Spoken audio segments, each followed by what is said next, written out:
Between 1927 and 1941, about 400 men worked on carving giant faces of George Washington, Thomas Jefferson, Abraham Lincoln, and Theodore Roosevelt into the granite rock face of Mount Rushmore, located in the Black Hills of South Dakota.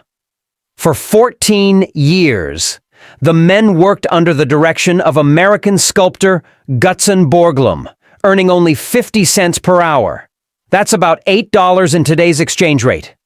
At the time, there were little to no advanced engineering tools available, so the men only worked with dynamites, jackhammers, and a few other hand tools that they had. Blacksmiths, carvers, drillers, callboys, and laborers went up and down the mountain with their work tools, blasting, drilling, and sculpting the hard rock into the faces of America's greatest presidents. As they worked, they invented new tools to make their job easier, one of which was the equipment that held them while they drilled into the mountain. The workers would strap themselves into harnesses that were attached to steel cables only held to the top of the mountain by ropes. It was a dangerous job, but despite the many risks of working at such dangerous heights without modern tools or safety harnesses, no casualties were ever recorded during the entire 14 years of the construction process. Despite the unavailability of advanced engineering tools, the workers were able to replicate the 4 gigantic faces to such an extent that it looks as if the men actually froze in time and became giant statues attached to the rocks. Like the Great Pyramids of Giza, one would wonder how the workers were able to carve 60-foot sculptures of the 4 men without leaving out any of their facial features. Not even the mole on Lincoln's right cheek. But thanks to Borglum's blueprint master plan, we are able to unravel the mystery behind this monument. You see, before they even started drilling into the mountain, Borglum first created mini-models of the 4 presidents on a rock in his studio. However, this 5-foot model alone was not enough to replicate the faces on the 5,725-foot or 1,745-meter mountain. To make the job easier, Borglum took inspiration from Greek technology and created his own pointing machine, a measuring instrument used by ancient Greek sculptors. It was this tool that workers used to replicate the model on the mountain, but it wasn't easy. The pointing machine on his model was too small to replicate the giant faces he envisioned, so he created another pointing machine on the mountain. What followed was the workers taking measurements from the small model to the mountain and recreating those measurements times 12 to get the giant faces they wanted. Translating the measurements on the mountain was a complex process that required a high level of precision and accuracy. After months of painstakingly accurate drilling and blasting, the carvers and sculptors started to chisel into the blasted faces in order to get the men's facial features. After 7 years of hard work, George Washington's head was completed first and dedicated to the public on the 4th of July, 1934. 2 years later, Jefferson's head was revealed, followed in 1937 by Abraham Lincoln, whose beard posed a huge challenge for workers. On the 2nd of July, 1939, Theodore Roosevelt's head was dedicated to the public. But that was not the end of the project.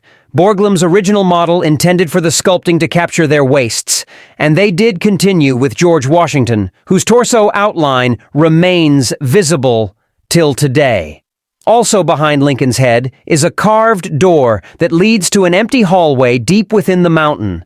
And although this hallway has since been closed to the public, Borglum had great plans for it. You see, every time he looked at the mountain, his vision for it expanded even more. The sculptor's dream was to create a national museum that not only attracted tourists, but also contained historical documents for future civilizations and even alien visitors to discover centuries from now.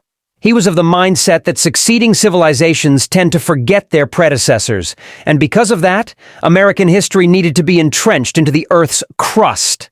That way their history would either have to melt or turn to dust before it would perish from the earth. So in 1939, he started carving a glorious chamber behind Lincoln's head, which he called the Hall of Records. This hall, according to him, would contain some of America's most treasured artifacts, as well as copies of America's most important documents like the Declaration of Independence, the Constitution, and documents explaining who the heads were and the reasons they were carved. Original blueprints of the mountain detailed how the hall would be accessed from the ground by an 800-foot-long staircase climbing up to the entrance.